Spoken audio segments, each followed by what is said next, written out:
Good evening. मैंने सोचा था मैं हॉलीडे पे सिर्फ मेडिटेशन करूंगी, जो मैं करती हूँ सुबह शाम। लेकिन ये अगर ना करूं तो, रिकॉर्डिंग ना करूं तो मन ही नहीं ठहरता, क्योंकि इसके अंदर इतनी अच्छी चीजें बताई हुई हैं जो हमें अपने जिंदगी में उतारने की और सीखने की अब तक जरूरत है। हमने चाहे लॉ ऑफ वन पढ़ी हो, सुनी हो, लेकिन living the law of one हमें सही मायने में उसे इतनी अच्छी तरह एक्सप्लेन कर रही है कि मजा आ रहा है और सीखने को मिल रहा है, क्लैरिटी मिल रही है। तो living the law of one का सेकेंड चैप्टर का जो नेक्स्ट सेक्शन है, अभी तक जनरलाइज्ड पोलैरिटी एंड चॉइस के बारे में बात कर रही थी कार्ला और को, अब वो बात करने वाली है सर्विस टू अदर्स की पोलैरिटी के बारे में। तो इसमें कुओ क्या कहता है देखते हैं। सर्विस टू अदर्स पोलैरिटी में कुओ का ये कहना है कि इस वक्त आपके पास जो काबिलियत है लोगों की सेवा करने की, जो सिर्फ इंसान बनकर तीसरी घनत्वता की जो प्रजाति है उन्हीं के पास है। इसीलिए कहते हैं कि इंसान का जन्म बहुत मेहनत, बहुत मुश्किलों से और बहुत समय के बाद मिलता है, और ये बहुत ही सुंदर जन्म होता है। इसे हम लोगों ने डिस्टॉर्ट कर दिया है, वो अलग बात है। खास करके इस कलयुग में, अब जो पिछले 50 साल से 100 साल से हो रहा है। लेकिन सर्विस टू अदर्स का चुनाव करना, दूसरों की सेवा करना, इसकी जो काबिलियत है वो हमारे पास है, और इसके होने से हमारी चुनाव करने की जो जागरूकता है वो और गहरी होती है। गहरा जागरूकता आती है और अवेयरनेस आती है, मतलब जानकारी हमारे सोल को मिलती है, हमें मिलती है। और आप जब इसका चुनाव करते हो तो आपकी पूरी जिंदगी, जब आप दिल से इसका चुनाव करते हो तो आपकी पूरी जिंदगी सिर्फ खुशियों से भर जाती है, और इट्स इट्स जॉय। और इसे चुनना पूरी तरह से, जब आप दूसरों की सेवा करने का चुनाव करते हो दिल से, पूरी तरह से, तो उसमें कोई सवाल नहीं रह जाता कि भरोसा है या नहीं है, ईश्वर के ऊपर विश्वास है या नहीं है, या हम सही कर रहे हैं या नहीं कर रहे हैं, या दूसरों की सेवा में सही क्या करना है या किस तरह से करना है। ये सारे सवाल रह ही नहीं जाते। अब जो भी सेवा करते हैं, whether service is the answer or whether one particular kind of service is better than another, ऐसा कोई सवाल ही नहीं है कि ये वाली सेवा करना ज्यादा अच्छा है या वो वाली सेवा करना ज्यादा अच्छा है। आपने दिल से दूसरों की सेवा करने की सोची और दिल से सोची, यही बहुत है। तब जब आप ये करने के लिए आगे बढ़ते हो तो हर सेवा सेवा है, और हर सेवा अपने आप में बहुत ही महत्वपूर्ण हो जाती है। आपको चाहे ऐसा ना लगे, आपको लगे कि नहीं ये सेवा में मुझे ज्यादा ऋण मिल, वो क्या कहते, फायदा होगा या ग्रेड बढ़ेगी, या ये सेवा ज्यादा इंपॉर्टेंट है, ऐसा कुछ नहीं होता। हर सेवा सेवा होती है। उसके बाद वो कहते हैं कि जब आप दूसरों की सेवा करना चुनते हो, एक जागरूकता आती है, और वो जागरूकता आपको बताती है कि आपको वो सेवा किस तरह से सबसे बेहतर तरीके से करनी चाहिए। सेवा तो करनी है, लेकिन उसके तरीके भी तो हो सकते हैं। उसको प्लान करने की जरूरत नहीं पड़ती। वो जानकारी के आप सेवा कर रहे हो और दिल से कर रहे हो और आप करना चाहते हो, यही बहुत है। उसके लिए आपको दिमाग नहीं लगाना पड़ता। It is a knowing that transcends planning, मतलब वो प्लान करने से बहुत ऊंचा उठ जाती है। और इससे आपको ये भी पता चलता है कि आपकी अपनी इच्छाओं के इच्छाओं से ज्यादा या इच्छाओं के अलावा आपका किसी और चीज के ऊपर नियंत्रण नहीं है। आप सेवा कर सकते हो। सामने वाला उस सेवा का क्या अर्थ निकालता है, पहली बात तो अगर कोई मांगता है तो ही सेवा करनी है, तो सामने वाला उसका क्या अर्थ निकालता है या आपको उसके बदले में क्या देता है, इसके ऊपर आपका कोई नियंत्रण नहीं। और ये सोच अगर आपके दिमाग में आ गई तो वो सेवा नहीं। तो कोई भी उम्मीद, कोई भी इस तरह की एक्सपेक्टेशंस रखना या चाहत रखना, इच्छा रखना, ये सेवा भाव नहीं है। सेवा भाव तब है जब आप दिल से बिना किसी बदले या इच्छा के उसे करते जाओ अपनी मर्जी से और उसमें टिके रहो। ये नहीं कि आपने आज किसी की सेवा की, कल उसने कुछ और आपको जवाब दे दिया तो आपने कहा अच्छा ठीक है तो अब नहीं करनी मुझे तेरी सेवा। ऐसा नहीं होता। You have to be persistent and consistent, और अपनी फ्री विल से आपको करनी चाहिए। इसके आगे कार्ला कहती है, इसमें एक बहुत ही इंटरेस्टिंग चीज सामने आई। जब हम मेडिटेशन करते हैं तो एक तो हम ऊपर से रोशनी को की कल्पना करते हैं कि वो नीचे आई और हमारे चक्रों से होती हुई हमारे पैरों से धरती में गई, वो है ग्राउंडिंग। दूसरा है असेंशन, जब ऊर्जा नीचे से आई आपके पैरों से और आपके चक्रों से होती हुई ऊपर को गई। अब इसका सर्विस टू सेल्फ और सर्विस टू अदर्स पोलैरिटी के साथ कैसे ताल्लुक है, ये बहुत ही इंटरेस्टिंग है। ये पहले बताया नहीं और शायद मैंने भी कभी इस बारे में कभी सोचा नहीं। लेकिन जो चुंबक होते हैं उनका एक नॉर्थ पोल होता है, एक साउथ पोल होता है। नॉर्थ जो है वो पॉजिटिव पोल होता है, साउथ नेगेटिव पोल होता है। पॉजिटिव यानी मैस्कुलाइन एनर्जी, साउथ नेगेटिव यानी फेमिनाइन एनर्जी।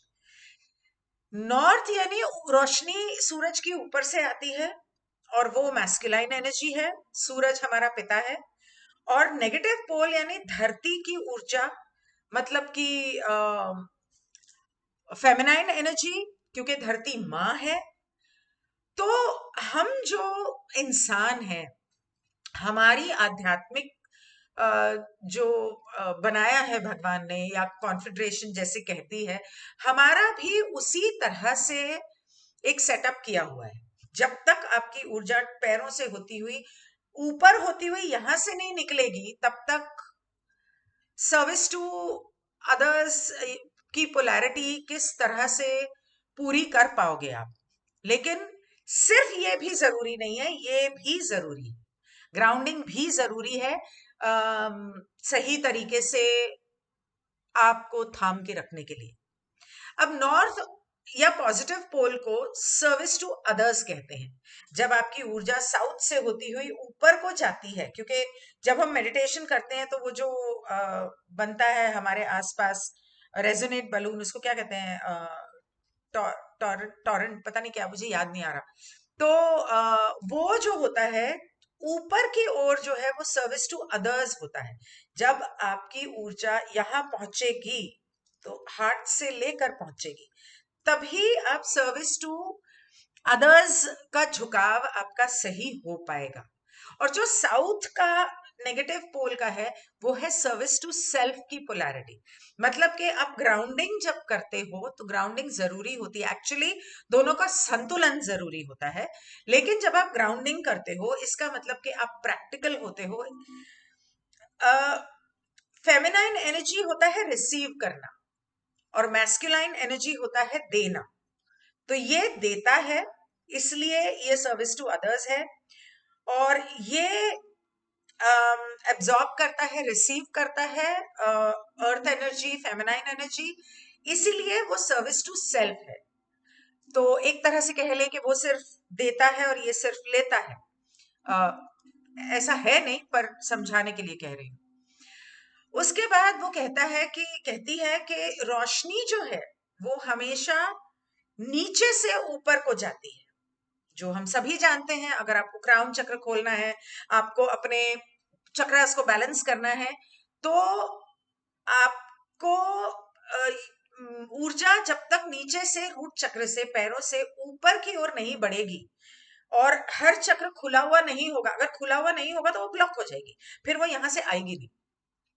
अगर वो खुला होगा, खास करके जब आप विजुअलाइजेशन करते हो, मतलब कि कल्पना नहीं बोलूंगी मैं, लेकिन हिंदी में और कोई शब्द नहीं है, यूं कहो कि आप मन की आंखों से जब देखते हो कि वो ऊर्जा आपके पैरों से होते हुए, आपके सारे चक्रों से होते हुए ऊपर जा रही है, तो वो आपके हर चक्र को खोलती हुई, उसके ब्लॉकेजेस को खोलती हुई ऊपर की ओर जाती है। और ये जो साउथ पोल है, वो ग्रेविटेशन, मतलब ग्रेविटेशन को हिंदी में क्या बोलते हैं, मतलब जैसे वो आ, किसकी थियोरी थी, डार्विन की थी कि किसकी थी, कि वो सेब गिरा तो वो जमीन पे इसलिए गिरा क्योंकि धरती में ग्रेविटी है। तो वो ग्रेविटी की वजह से वो अट्रैक्ट करता है, कि वो खींचता है अपनी तरफ। कोई भी चीज आप फेंको, जमीन पे गिरेगी क्योंकि जमीन की ग्रेविटी उसे अपनी तरफ खींचती है। और इसीलिए वो सर्विस टू सेल्फ पोलैरिटी है। आप जब आप बहुत ज्यादा, आपका रूट चक्र ओवर एक्टिव हो जाता है, चक्र अगर ब्लॉक्ड होते हैं तो ओवर एक्टिव भी होते हैं। जब ओवर एक्टिव होते हैं तो आप उस चक्र में फंस जाते हो। तो आपका रूट चक्र जब ओवर एक्टिव हो जाता है तो आप सिर्फ उसी पे फोकस करते हो और सिर्फ रिसीव करते हो, खींचते हो अपनी तरफ, आपको देना नहीं आता।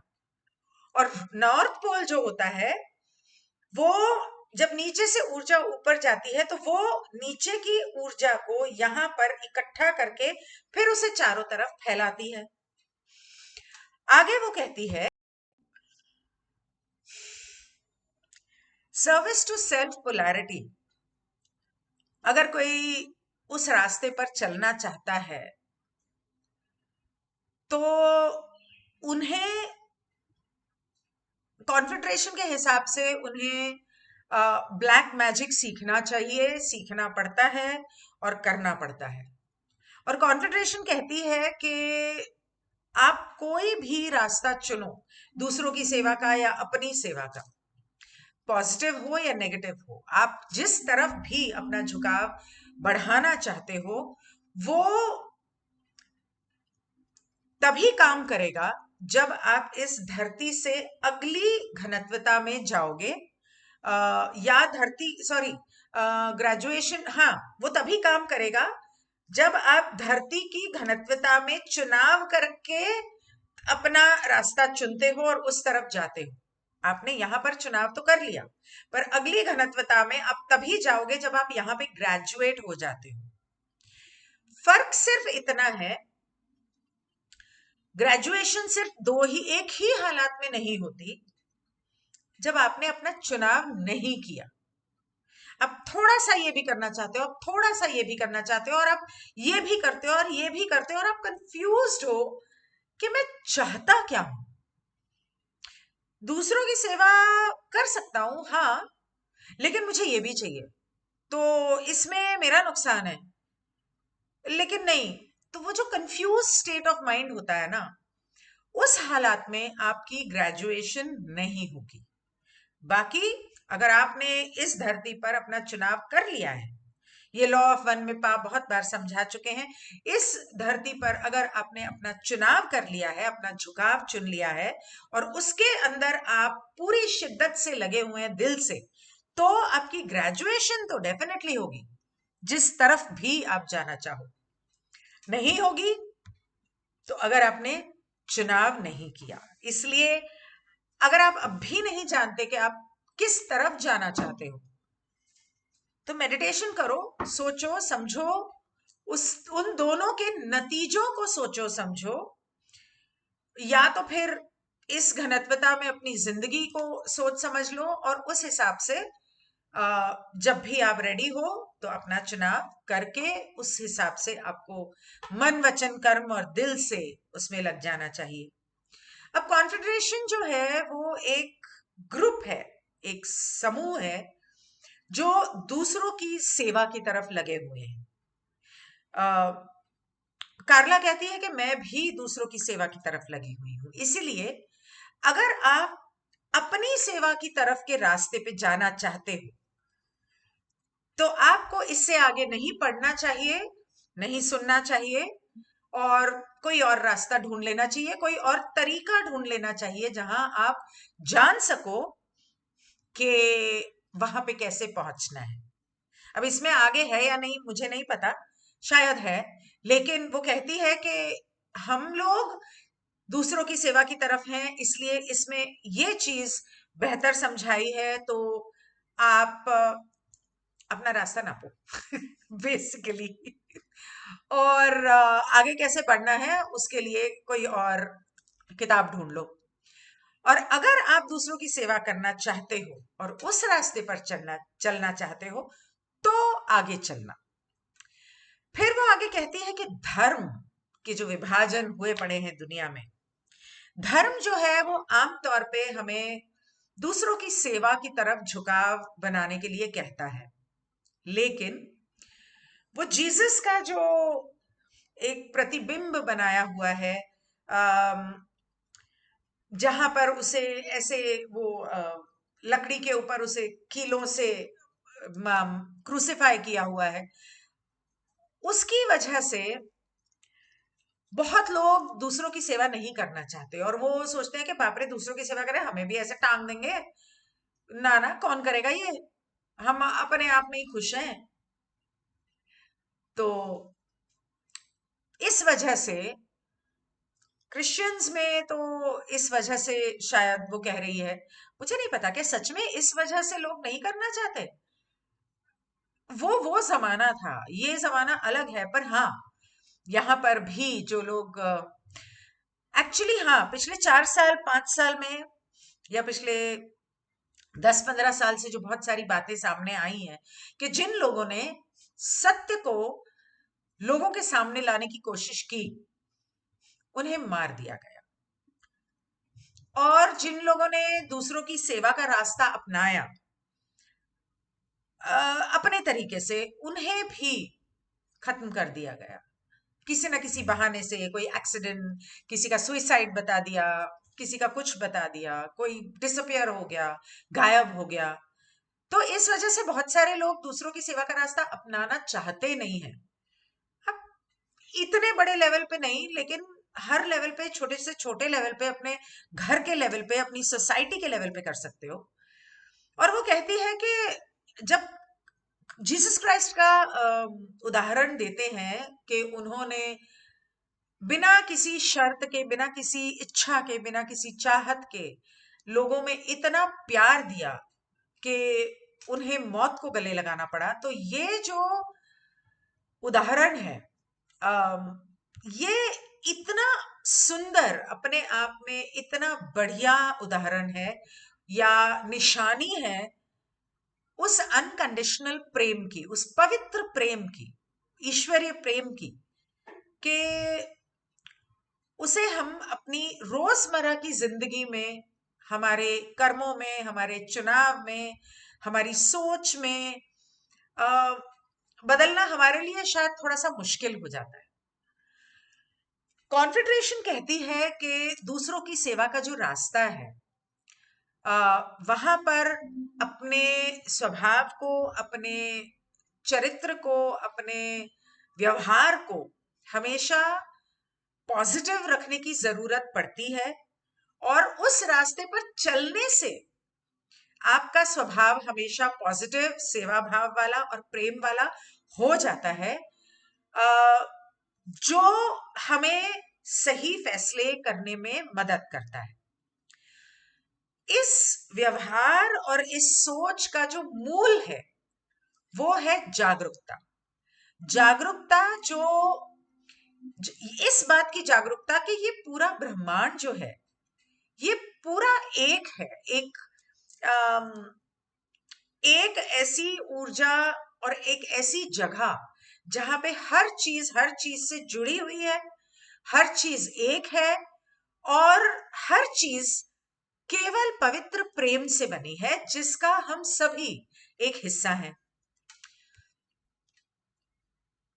आगे वो कहती है कि जैसे जैसे हम अपने फैसले जो हमने रोजमर्रा की जिंदगी में करने हैं, छोटे से छोटे, बड़े से बड़े, हम जैसे जैसे इन रास्तों पर चलते हुए अपने फैसलों का रास्ता बनाते हैं और उस पर चलते हैं, तो हमारा व्यवहार, हमारी सोच, आ, हमारा स्वभाव इस तरह से हो जाता है,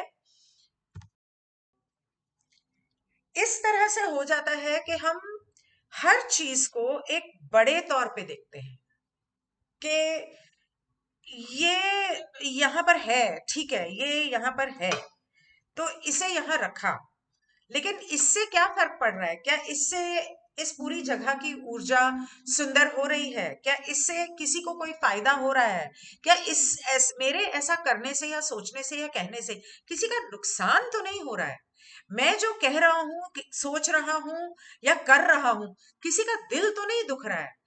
इस समय पर मैं चाहे किसी के लिए कुछ नहीं कर रहा या अपने ऑन स्पेस में जो भी कर रहा हूं, क्या उससे किसी का दिल तो नहीं दुख रहा या नुकसान तो नहीं हो रहा? भले कोई नहीं देख रहा मुझे, वो तो देख रहा है। और मेरे कर्म की जो वाइब्रेशन फैलेगी, वो तो फैलेगी, वो तो अपना रिजल्ट लेकर आएगी, क्योंकि वो वाइब्रेशन पहले ऐसे बाहर को जाती है, लेकिन बाद में तो वो अंदर ही आती है ना। वो पैरों से नीचे जाता है, ऊर्जा की जो फील्ड है वो पैरों से अंदर जाती है, ऊपर से बाहर निकलती है, घूमती तो आप ही के चारों तरफ है। आप किस तरह से भी सोच लो, वो है तो आप ही के आसपास, आएगी तो वापस आप ही के आसपास।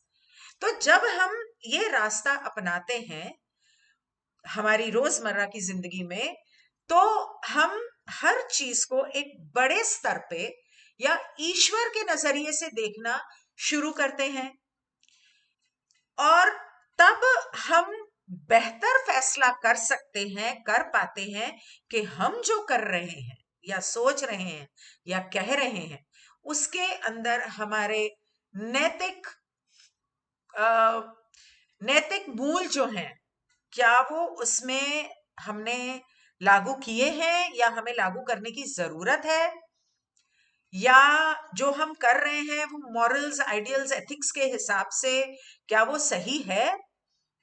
कहीं हम कुछ ऐसा तो नहीं कर रहे कि सर्विस टू अदर्स करने की सोच तो रहे हैं और हमें ऐसा लग रहा है कि हम सर्विस टू अदर्स कर रहे हैं, लेकिन गलती से उसके अंदर किसी मोड में या लेवल में हम एक्चुअली सर्विस टू सेल्फ कर रहे हैं, कहीं ना कहीं सबकॉन्शियस सोच में या कहीं।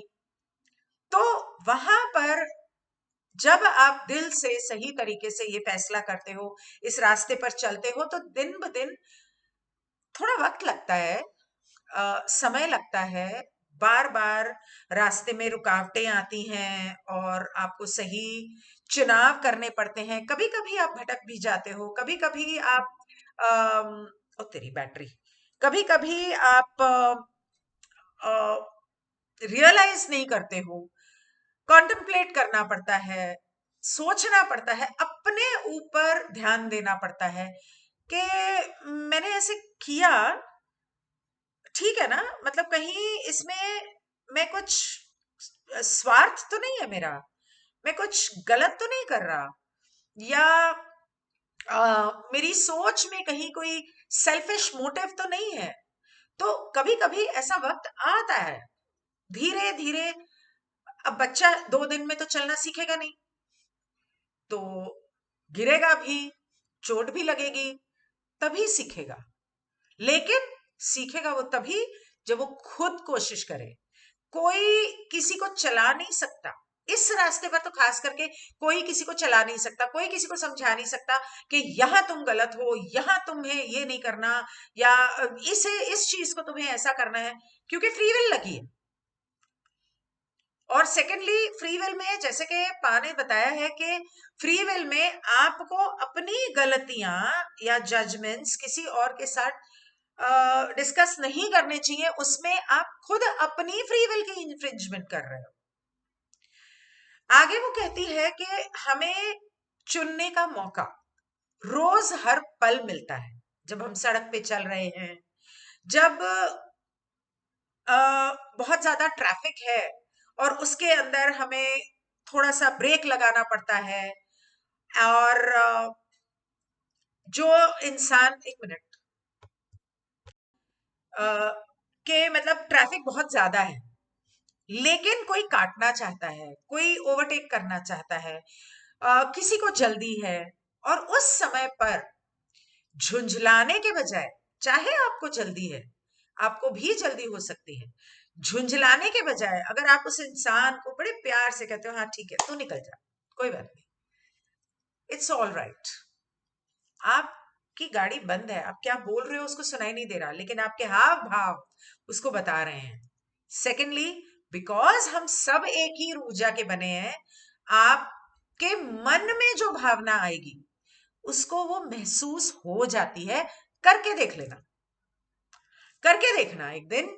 आप अपने कमरे में हो, आपके फलाने कमरे में घर में कोई बैठा है, दूसरे कमरे में कोई और बैठा है, ठीक है, एक को आप प्यार भेजना खूब सारा, और उनकी तारीफ करना अपने मन में, और दूसरे की बुराई करना अपने मन में, उनको जाके नहीं बोलना, और उनकी गलतियां चुनना। जब आप कमरे से बाहर निकल के उन दोनों से मिलोगे, उन दोनों का व्यवहार जो होगा आपकी तरफ, वो आपको बता देगा कि उन दोनों तक आपकी ऊर्जा, आपकी सोच पहुंच चुकी है। एक राइस एक्सपेरिमेंट है, बहुत फेमस है, बहुत वीडियोस मिल जाएंगे आपको उसके ऊपर।